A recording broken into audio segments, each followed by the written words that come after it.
স্বরূপ বিশ্বাস বলছেন কি স্বাস্থ্যসাথী কার্ডটা অতটা ভালো নয়, অন্য প্রকল্পগুলো বেশি ভালো। এর উত্তর আমার মনে হয় সবচেয়ে ভালো দিতে পারে অরূপ বিশ্বাস। তিনি রাজ্যের আমাদের মন্ত্রী এবং গত 13-14 বছর ধরে মন্ত্রী, এবং তিনি সমানে স্বাস্থ্যসাথী কার্ড নিয়ে, স্বাস্থ্যসাথী প্রকল্প নিয়ে রাজ্য সরকারের হয়ে গ্রামে গ্রামে প্রচার করেছেন। এবং ওনারই ভাই, ছোট ভাই যদি প্রশ্ন তোলে কেনা স্বাস্থ্যসাথী বীমাটা অতটা ভালো নয়, তার উত্তরটা আমার মনে বড়দাতা দেওয়া উচিত। এবং যেখানে কোটি কোটি মানুষ গ্রাম বাংলার যারা এই স্বাস্থ্যসাথীর প্রকল্পের মাধ্যমে কত মানুষের পরিষেবা পেয়েছে সেটা অজানা নয়। আমরা এটাও দেখেছি স্বাস্থ্যসাথী প্রকল্প একটা অ্যাওয়ার্ড উইনিং একটা প্রকল্প মমতা ব্যানার্জি সরকারের, এবং এই প্রকল্পটা অন্যান্য রাজ্যে সরকার জেতার পর এই প্রকল্পটার নাম চেঞ্জ করে তারা তাদের রাজ্যে এটা ইউজ করেছে। এটা আমি বলছি না, আপনারা সবাই জানে। সেই প্রকল্পের মাধ্যমে যদি স্বরূপ বিশ্বাসের যদি প্রশ্ন থাকে স্বাস্থ্যসাথী এইটা, তাহলে আমার মনে হয় কি অরূপ বিশ্বাস ইলেকশন আগে মানুষের, আমারও প্রশ্ন, অরূপদাকে কে স্বরূপদা এটা বলছে স্বাস্থ্যসাথীটা নাকি খুব ভালো নয়, এবং মুখ্যমন্ত্রী যে উদ্যোগটা নিয়েছে, মুখ্যমন্ত্রী পাঠিয়েছে, মুখ্যমন্ত্রী কে ডাইরেক্ট চ্যালেঞ্জ করা হচ্ছে যে না স্বাস্থ্যসাথী কার্ডটা টেকনিশিয়ানদের জন্য ভালো নয়।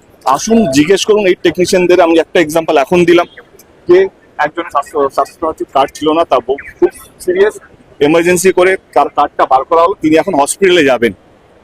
এবং একটা উদাহরণ দিই তোমাদের, হ্যাঁ, কারো খারাপ লাগতে পারে, কারো ভালো লাগতে পারে। স্বরূপ বিশ্বাসের স্বাস্থ্যসাথী কার্ডের প্রয়োজন নেই, তার যথেষ্ট ইনকাম আছে। আমার মনে হয় তিনি স্বাস্থ্যসাথী প্রকল্প না হলেও চলবে, কিন্তু টেকনিশিয়ানদের এটা দরকার। এবং সাপোর্টার হওয়া ভালো, অন্ধ সাপোর্টার হওয়া বাজে। আমি তো স্বরূপদাকে নিজেই বলতে চাই, আপনিও তো সরকারের একজন সদস্য, আপনার তো এখানে আজকে থাকা উচিত। আমি তো মেল পাঠিয়েছি স্বরূপদাকে, আমি ফেডারেশনে মেল পাঠিয়েছি এরকম এরকম উদ্যোগ হচ্ছে মমতা ব্যানার্জির উদ্যোগে। হেলথ ডিপার্টমেন্ট মিনিস্টার কে? হেলথ ডিপার্টমেন্ট মিনিস্টারটা কে? তার উদ্দেশ্যে তার পুরো গোটা 14 জনের টিম, কম পড়ছে আরো টিম আসছে পরিষেবা দেওয়ার জন্য। তার বিরোধিতা করে আমি আমার প্রশ্নকে তাহলে কাকে বিরোধিতা করছেন? আপনার বাড়িতে অনেকজন নেতা মন্ত্রী আছে। আমার বক্তব্য, আমি কোনো টেকনিশিয়ান সঙ্গে লড়াই করতে যাচ্ছি না। আমার বক্তব্য হচ্ছে মানুষকে ভুল বোঝাবে।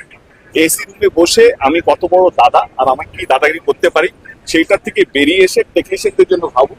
আমার মনে হয় টেকনিশিয়ানরা আরো বেশি আশীর্বাদ করুন। আমাকে বলেছে ব্যান করে দেবে কালকে, তুমি এসব বলো না, তুমি তোমাকে ব্যান করে দেবে। ভাই, মানুষের ভালো করার জন্য যদি কাউকে ব্যান করতে হয় তাহলে তো ঠিক আছে, ব্যান করে। কল্যাণী এক্সপ্রেসওয়ে দিয়ে গেলে এই জায়গা একদম মিস করবেন না।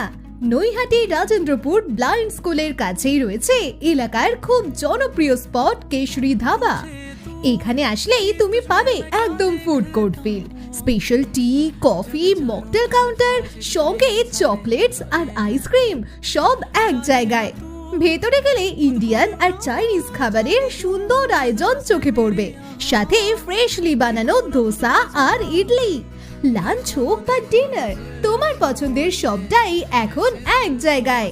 আর যেটা না বললেই নয়, এখানকার কেশরি বিরিয়ানি, যার টেস্ট আর ফ্লেভারে একদম পয়সা উসুল। ফ্যামিলি নিয়ে আসো বন্ধুদের সাথে আড্ডা বা সন্ধ্যায় এক কাপ চা খেতে, সবকিছুর জন্যই জায়গাটা পারফেক্ট। শুধুমাত্র কেশরী ধাবা। আর হ্যাঁ, লোকেশন শুধু মনে রেখো, কল্যাণী এক্সপ্রেসওয়ে, নৈহাটি রাজেন্দ্রপুর ব্লাইন্ড স্কুলের ঠিক কাছে।